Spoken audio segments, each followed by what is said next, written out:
What's going on, everybody? This Juan Diesel, and I'm back with another video. The name of this video is called Nixon Invented War on Drugs to Attack Black People and Lefties. Let's get into it, and don't forget to subscribe to the channel, folks. Was one of the henchmen for Richard Nixon. I say henchman because he was one of the organizers of Watergate, and that was proven out. He got convicted and sent to prison for his role in the crimes of Watergate. Now, one of the things he got sent to prison for was conspiracy. This Watergate was a conspiracy. They planned to break into the Democratic headquarters, steal information about them, basically undermine our democracy. Okay? Well, it turns out they hatched another conspiracy, which Ehrlichman bragged about back in 1994. He said it to a writer named Dan Baum, and for some reason it has sat in the dustbin of history until this moment. In Harper's Magazine, in this April edition, ran his original quotes from back in 94. Ehrlichman, now out of prison and out of politics, felt, I guess, that he had nothing to lose, so he was going to be honest about why they started the war on drugs. And if you remember, it was Nixon. The Nixon administration started what they called the war on drugs back in 1971. Turns out, it was not because they were concerned that drugs were really dangerous for Americans. It was for attacking their political enemies. Now, again, you might think, like, come on, this sounds conspiratorial. First of all, it's the guy who did the conspiracy who's admitting it. Second of all, he got arrested for and convicted on another conspiracy. It's not like he's shy about conspiracies. And Nixon, third of all, had an enemies list. These are all facts. So now here's Ehrlichman in his own words. He says, the Nixon campaign in 1968 and the Nixon White House after that had two enemies, the anti-war left and black people. You understand what I'm saying? We knew we couldn't make it illegal to be either against the war or black, but by getting the public to associate the hippies with marijuana and blacks with heroin, and then criminalizing both heavily, we could disrupt those communities. How do you see that and then not want to immediately end this nonsense political war on drugs? This prohibition that has proven to be disastrous in its effect, but it turns out it was done to be a war on black people and liberals, who they called hippies back then. Now, originally they were trying to use more of the legislation of heroin against blacks, but it turns out later they were like, oh, blacks smoke marijuana just like whites do. Okay, let's arrest them for that. And they arrested them at 4 times the rate of whites, even though they smoke at the same rate. The whole point was to make sure that they could arrest their political enemies. How could you know that and still be in favor of the war on drugs? Well, Ehrlichman goes on. He says, we could arrest their leaders, raid their homes, break up their meetings, and vilify them night after night on the evening news.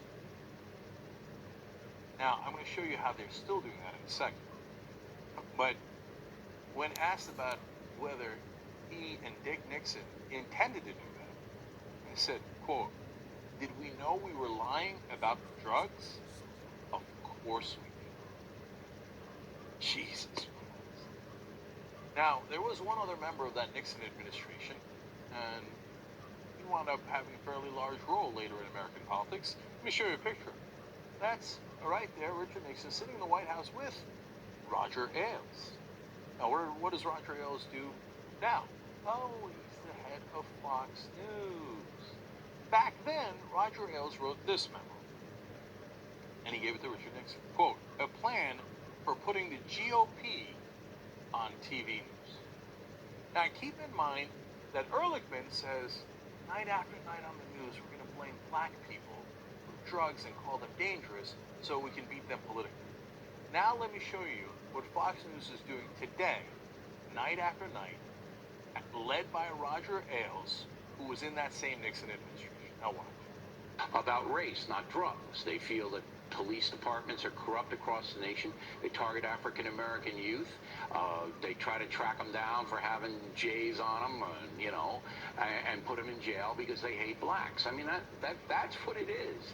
And they totally avoid the reality of why arrests in urban America are higher than suburban America. So you know what's going on, Howard. Why don't you just admit it? But I think that if you start to arrest their children and give them records and put barriers in front of their futures and their careers, I think people say, wait a second, as you said in the previous segment, this is soft drug use. Why are you arresting and giving this kid a record? Especially minority kids, disproportionately, they're the ones who get arrested. Only stealers, Juan. There's no mass arrest of users. No, they get a ticket, Juan. They get a I ticket. don't think so that's it's like right, speeding. Bill. And I think No, it lots is of right. people. But, you know, the statistics do show that African Americans, almost 4 times as likely Okay, to be then arrested why for is that, possession than Howard? whites. Why is that? Well, I think it's because too many cops are fulfilling their quotas by going into minority neighborhoods, but The crime rates in the black urban precincts are off the chart compared to suburbs and rural areas, okay? So the police, by necessity, to protect the poor people there, who are being murdered by the hundreds in Chicago, for example, have to flood the zone. And in flooding the zone, they pull people over and they ask them questions, and if they're obviously high or openly using marijuana, they get arrested. It's not a let's hunt down the black people today. Oh, they have to flood the zone. It's not like we have the war on drugs to hunt black people down. No, Bill, that's exactly why we have it. And here you are, however many decades later, still doing that same propaganda that Ehrlichman wanted to do, Nixon wanted to do, and a young staffer named Roger Ailes wanted to do, who's now your boss. And there you are on TV telling everybody, no, the blacks are more criminal than the whites in the suburban areas, even though they actually do the crime of smoking pot at the same exact rate.